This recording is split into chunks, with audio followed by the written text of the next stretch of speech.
Is it possible that we are on the verge of World War III?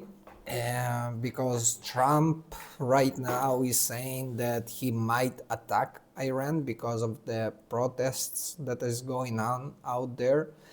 And obviously the Iranian regime is unaliving the protesters and just torturing them. Now, I saw Russia also issued a statement where they are saying that if Trump attacks Iran, that might bring some consequences from Russia. Now, I don't understand Putin. Well, I understand Putin. He is dependent on the oil and he is buying oil and selling weapons to Iran. This is obvious. So, but I mean, what is going on? I mean, this is something that we should be scared or kind of prepare ourselves. I mean, let's just watch what they have to say about this airspace closing in Iran. Donald Trump has threatened action if Iran kills or executes protesters.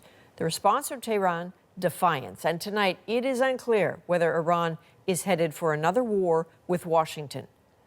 In apparent anticipation of attacks, Iran has closed its airspace.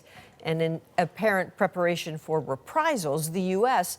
is evacuating some nearby bases of non-essential personnel. So if this is true and the US evacuating some personnel from the region, this might be something very serious. First of all, Iran will be looking to attack Israel first as their biggest hate in the world. I guess everybody hates the Jews. Why not? It's so simple to hate the Jews. But they will be the first one. So first of all, I think Israel should be prepared because last time Israel did nail Iran and just destroyed all of their defenses, all of their bases. The worst part is that China is somehow involved with Iran, but again, for the oil, because right now, Trump took the oil of Venezuela from China. So, and China was really dependent on that oil. I mean, I think it was almost 90% of the oil that China used is from Venezuela. So that was a big hit by Trump when he arrested Maduro. And basically, this was for making America great, because the threat of China that is going against the United States, selling their bonds and kind of trying to hurt the economy. So Trump is doing something for the United States, and if you people don't understand that, the big picture, that's okay. We are here to explain it to you. But I mean, this can be dangerous. I hope it won't reach to a point of global war, but we might be on that point.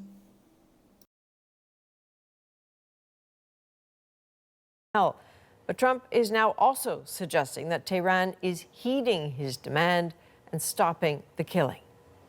From images emerging from Iran itself, Margaret Evans shows us there's little sign the lethal crackdown has ended or that the regime is backing down. This is the send-off Iran's leadership has arranged for security forces said to have been killed in the recent demonstrations. Protests blamed by Iran on what it calls outside agitators and terrorists. Mourners in the crowd believe their government when it says Iran's recent troubles have been sent from. I think this is the most fabricated news and footage that I could ever see.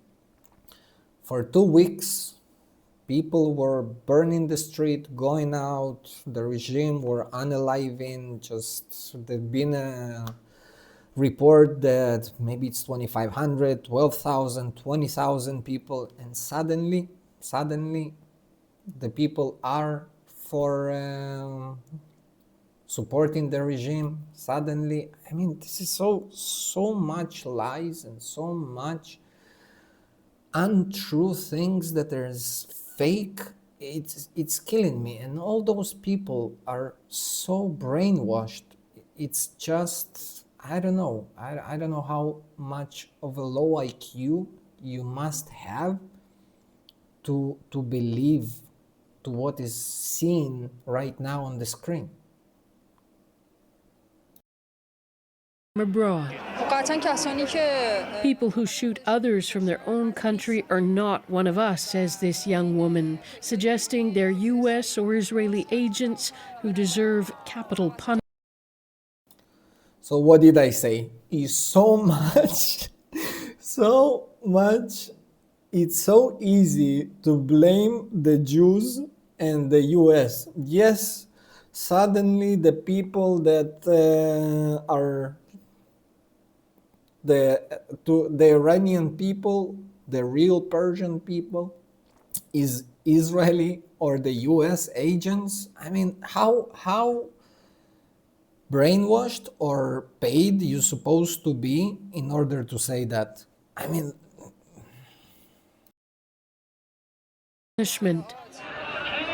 The mass funerals are an opportunity for the regime to get its supporters out on the streets in a show of force, says this analyst. Basically showing to the world that it is in a strong position, that it's not sort of ripe for the picking.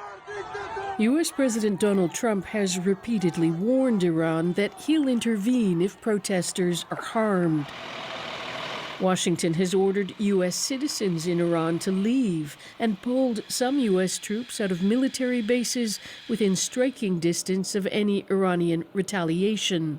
Hello, everybody. But at a press conference, Trump appeared to be walking back some of his earlier comments.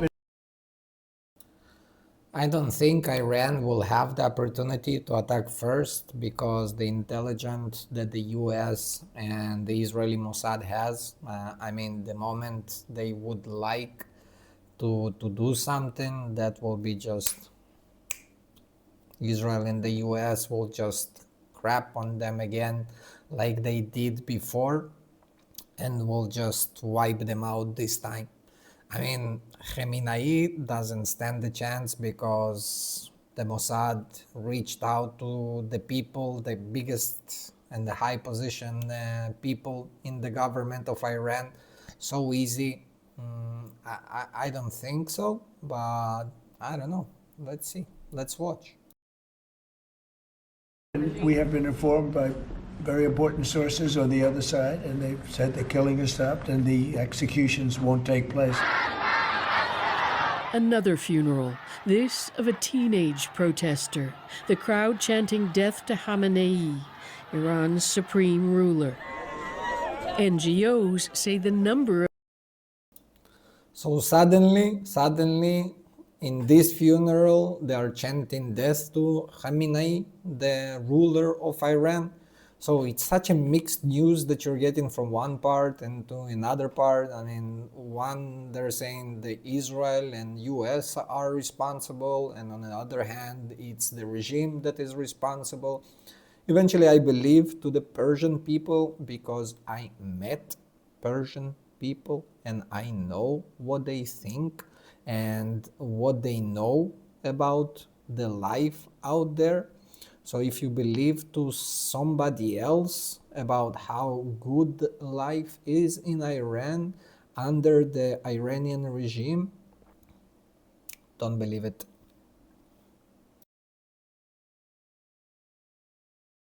of protesters confirmed killed is already over 3,000.